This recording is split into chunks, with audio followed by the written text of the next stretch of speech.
സഹയാത്രി. പൗരോഹിത്യസ്വത്വവും ദൗത്യവും അടിസ്ഥാനമാക്കി 100 ധ്യാന ചിന്തകൾ. അവതരണം ഫാദർ ഹെൻറി പട്ടരുമഠത്തിൽ SJ. നല്ല സമരിയാക്കാരൻ. ഒരു സമരിയാക്കാരൻ യാത്രാമധ്യേ അവൻ കിടന്ന സ്ഥലത്തു വന്നു. അവനെ കണ്ട് അനുകമ്പ തോന്നി. അടുത്തു ചെന്ന് എണ്ണയും വീഞ്ഞുമൊഴിച്ച് അവൻ്റെ മുറിവുകൾ വച്ച് കെട്ടി തൻ്റെ മൃഗത്തിൻ്റെ പുറത്ത് കയറ്റി ഒരു സത്രത്തിൽ കൊണ്ടുചെന്ന് പരിചരിച്ചു. അടുത്ത ദിവസം അവൻ സത്രം സൂക്ഷിപ്പുകാരൻ്റെ കയ്യിൽ 2 ദനാറ കൊടുത്തിട്ട് പറഞ്ഞു, ഇവനെ പരിചരിച്ചു കൊള്ളണം. കൂടുതൽ എന്തെങ്കിലും ചെലവാകുന്നെങ്കിൽ ഞാൻ തിരിച്ചു വരുമ്പോൾ തന്നുകൊള്ളാം. ലൂക്ക 10:33-35. പുരോഹിതൻ നല്ല സമരിയാക്കാരനാണ്. യേശു പറഞ്ഞ സമരിയാക്കാരൻ്റെ ഉപമയിലെ പുരോഹിതൻ കൊള്ളക്കാരാൽ ആക്രമിക്കപ്പെട്ട് അർദ്ധപ്രാണനായി കിടന്നിരുന്ന മനുഷ്യനെ തിരിഞ്ഞുപോലും നോക്കാതെ പോയവനാണ്. അയാൾക്ക് പിന്നാലെ വന്ന ലേവായനും അതുപോലെ തന്നെ ചെയ്തു. അവർ ഒരുപക്ഷെ ജെറുസലേം ദേവാലയത്തിൽ ബലിയർപ്പിക്കാനോ അതിൽ പങ്കെടുക്കാനോ പോയവരായിരിക്കാം.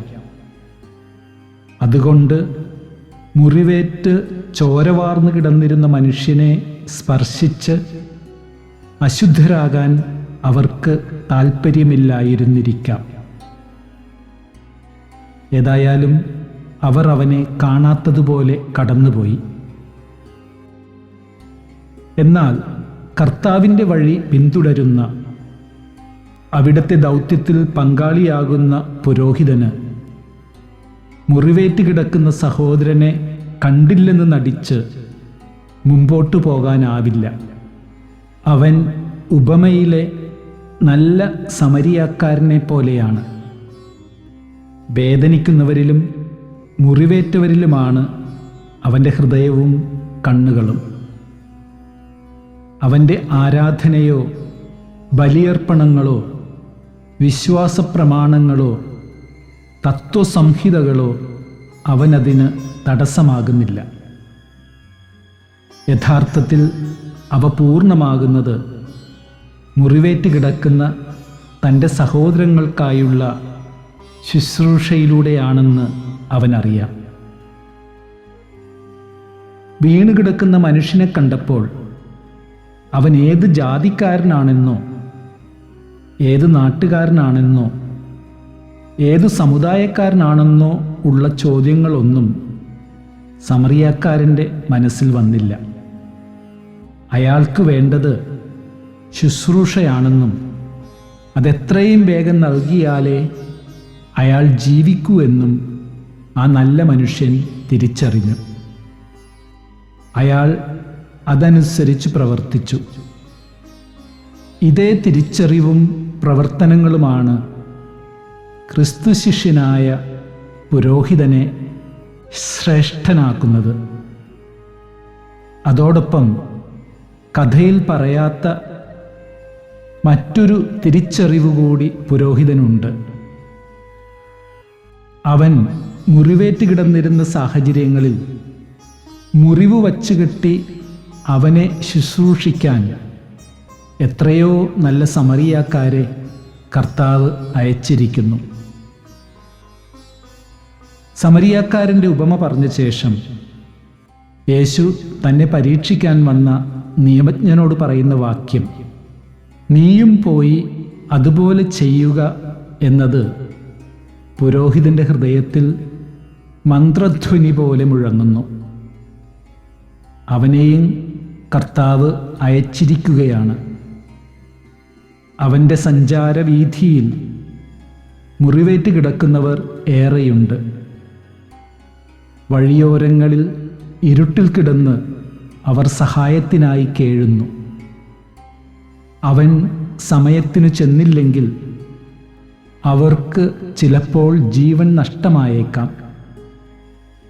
കർത്താവാണ് തന്നെ ഇങ്ങനെയൊരു ദൗത്യത്തിനായി അയച്ചിരിക്കുന്നതെന്ന ബോധ്യത്തോടെയാണ് അവൻ അവരെ ശുശ്രൂഷിക്കുന്നത്.